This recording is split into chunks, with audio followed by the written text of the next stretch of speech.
Chapter 24. And after 5 days, Ananias, the high priest, descended with the elders, and with a certain orator named Tertullus, who informed the governor against Paul. And when he was called forth, Tertullus began to accuse him, saying, "Seeing that by thee we enjoy great quietness, and that very worthy deeds are done unto this nation by thy providence, we accept it always and in all places, most noble Felix, with all thankfulness. Notwithstanding, that I be not further tedious unto thee, I pray thee that thou wouldest hear us of thy clemency a few words. For we have found this man a pestilent fellow, and a mover of sedition among all the Jews throughout the world, and a ringleader of the sect of the Nazarenes, who also hath gone about to profane the temple, whom we took and would have judged according to our law. But the chief captain Lysias came upon us, and with great violence took him away out of our hands, commanding his accusers to come unto thee, by examining of whom thyself mayest take knowledge of all these things, whereof we accuse him." And the Jews also assented, saying that these things were so.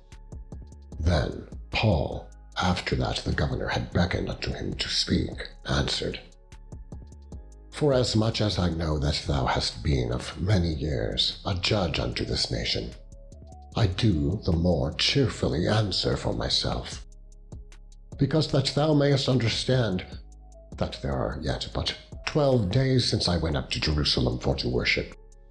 And they neither found me in the temple disputing with any man, neither raising up the people, neither in the synagogues nor in the city.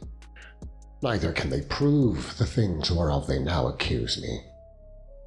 But this I confess unto thee, that after the way which they call heresy, so worship I the God of my fathers, believing all things which are written in the law and in the prophets, and have hope toward God, which they themselves also allow, that there shall be a resurrection of the dead, both of the just and unjust.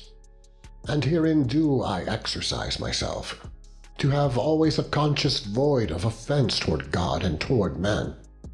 Now, after many years I came to bring alms to my nation, and offerings, whereupon certain Jews from Asia found me purified in the temple, neither with multitude, nor with tumult, who ought to have been here before thee and object, if they had aught against me. Or let these same here say, if they have found any evil doing in me while I stood before the council, except it be for this one voice that I cried standing among them, touching the resurrection of the dead, I am called in question by you this day."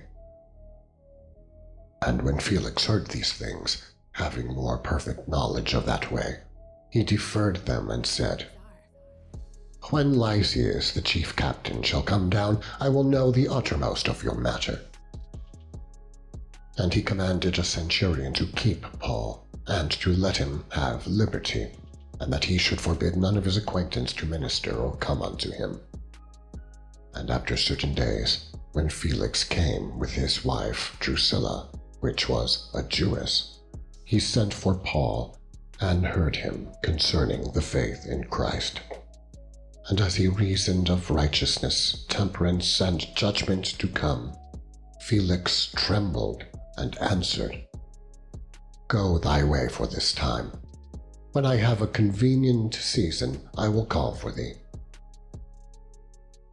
He hoped also that money should have been given him of Paul, that he might loose him, wherefore he sent for him the oftener, and communed with him. But after 2 years, Porcius Festus came into Felix's room, and Felix, willing to shew the Jews a pleasure, left Paul bound